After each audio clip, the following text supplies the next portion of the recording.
Well, the dust from all of the Hillary flooding sediment left behind continues to be a major problem, causing that poor visibility out on the road. News Channel 3 Samantha Lumibao is live tonight from the I-10 overpass at Bob Hope Drive, right in the heart of the Coachella Valley. And Samantha, this is really now impacting quality of life here in the desert.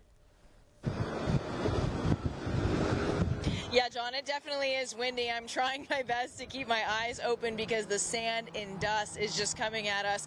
But if you take a look, you can really just see how windy it is. Starting with the flooding that's here on the Bob Hope overpass, it almost looks like little waves that are getting pushed by the wind. And if you take a look at the freeway, you can just see how hazy it is. And just down the street in Palm Desert, also very windy. I was driving on the way to my live shot, and they're one of the cities that are actually taking preventative measures for days like this when it's dusty to try and keep it down as much as they can.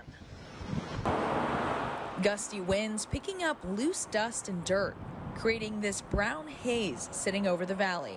It's dusty and the wind is blowing and sand is all over the place. Sand on the roads and in the sky impacting residents like Dan Henbest, making for poor visibility on the roads. In every direction, the usual mountain views we see on the valley floor are blocked by a fog of dust. It's been ongoing since Tropical Storm Hillary hit the desert. It's part of the life out here. We just have to get used to it. Don't like it, but it's part of life. Although it has become a part of life out here in the valley, there are cities actively working to improve conditions. The city of Palm Desert tells me they're taking a proactive rather than a reactive approach to help mitigate sand during, before, and after days like this. Recycled palm mulch. We also installed protective fencing at some of these critical areas that are problematic. And we also seal some of these larger areas with a soil stabilizer to prevent sand from causing issues. Deputy Director of Public Works, Randy Chavez, tells me they want to always be prepared, whether it's a windy day or not.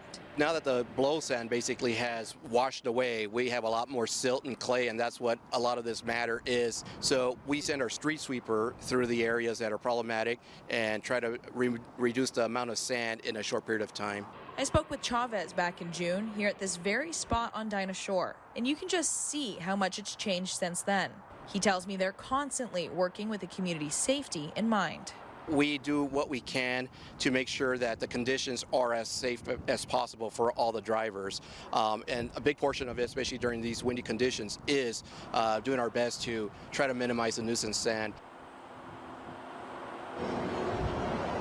Yeah, and safety is a top priority. I mean, if you take a look at the roadway right now, when those headlights hit the freeway, you can just see that sand drifting over the freeway. So if you are driving out here tonight, be sure to keep an eye out for those road closures that, like we mentioned earlier. And if the visibility is poor, the National Weather Service urges you to pull over where it's safe. Now, if you're unable to pull over, you are urged to drive the speed limit and to use those center painted lines to guide you on your way. Like, again, take your time, give yourself some extra time if you are heading out the door tonight, and be safe out there. Live in Thousand Palms, Samantha Lumibao, News Channel 3.